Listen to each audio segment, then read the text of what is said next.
Al verla allí le pide de beber, como ya leímos, y ella le dice: ¿por qué me pides a mí de beber si tú sabes que los judíos y los samaritanos no se llevan entre sí?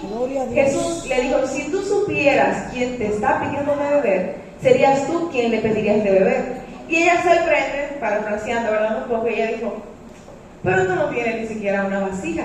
¿Cómo tomar el agua? O sea, ¿por qué tú me dices a mí que del agua que tú tienes, entonces, si yo conociera quién eres tú, entonces sería yo quien te pidiera de beber? Y el maestro le dijo: lo que pasa es que del agua que tú estás tomando, si tú tomas de ella, vas a terminar con sed al final del día. Sin embargo, del agua que yo tengo, esta te va a saciar. Tanto así que va a crear una fuente que va a manar para la vida eterna. Aleluya. Ella dijo: bueno, todos conocemos su historia. Ella obviamente era de la vida no tan tranquila.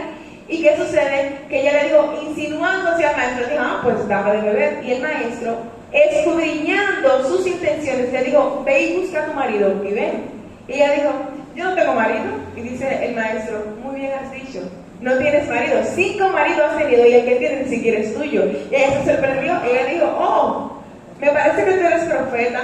Pero ella pensó que al maestro decirle acerca o contarle acerca de su vida, de hacerle saber que él sabía quién era ella, me imagino que ella se sorprendió y ella dijo: bueno, él me va a atacar como los demás lo han hecho, me va a señalar como los demás lo han hecho. Yo digo: bueno, me parece que tú eres profeta, pero mis padres han adorado aquí, pero ustedes los judíos dicen que el lugar de adoración está en Jerusalén.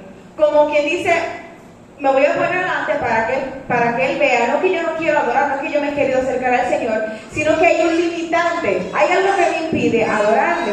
Y el maestro le dijo: llegará el momento en el que ni siquiera ni aquí, ni en Jerusalén se va a poder adorar. Pero ¿por qué el maestro le dijo esto? Dejándole dicho de que donde sea que tú estés, tú puedes tener una comunicación con el Padre. ¿Por qué me detengo aquí? Y es porque aquí hubo una barrera que el maestro rompió.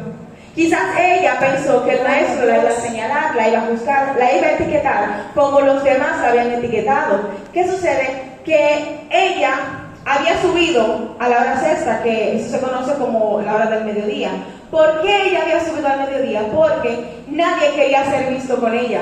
Si había un hombre hablando con ella, iban a pensar que estaban en otros asuntos, no simple y llanamente tomando agua del pozo. Entonces ella aprovechaba la hora del mediodía, donde todo el mundo estaba en sus casas. Nadie iba a subir al pozo al mediodía con ese sol en su buena. Entonces ella aprovechaba, vamos a decir humanamente hablando, para evitar inconvenientes o momentos incómodos. Ella subía porque ella sabía que ese lugar iba a estar solo y ella podía tomar el agua tranquila.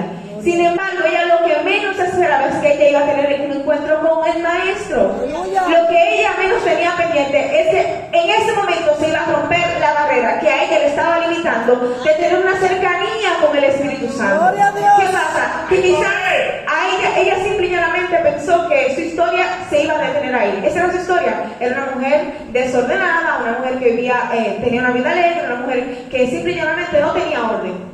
Esa era su historia, como el pueblo, como el hombre le había puesto esa etiqueta. Ella se la había creído y ella dijo: bueno, mi historia se acabó aquí. Este es el fin de mi historia. En el sentido de que ya, esta es mi conclusión. Eso es como en los tiempos antiguos, cuando si tus padres eran esclavos, ya instantáneamente tú también tenías que ser esclavo. Toda la generación de esas personas iban a ser esclavas. Entonces ella pensaba que su historia iba a continuar así, esa iba a ser su historia. Sin embargo, esa tarde su historia había cambiado. Lo menos que ella tenía pendiente era que su historia había cambiado. Y me sorprende porque ella quizás pensó que aquel que sí podía juzgarla, aquel que sí podía señalarla, lo que hizo fue que le extendió su mano de ayuda. Gloria a Dios. Para ayudarla a ella y decirle: no. Es como que Dios, es como que el maestro simple y llanamente tomó esa historia de dolor, esa historia de vergüenza y la convirtió en un testimonio. Amén. Y entonces vemos más adelante que ella salió hablando en voz alta, diciendo: el maestro, me he encontrado con el maestro, prácticamente dando la buena nueva de que se había encontrado con el maestro. Bien. Bendito Dios. Y algo que me gusta aquí es que Dios, el maestro, rompió una barrera que el hombre había puesto. una limitante. Y no solamente lo podemos ver en esta historia, sino que tenemos muchas historias más en la Biblia. Por ejemplo, la historia de la mujer del flujo de sangre. También ustedes la conocen. Ella tenía una limitante.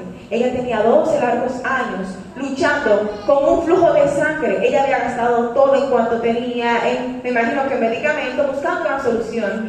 Pero el día que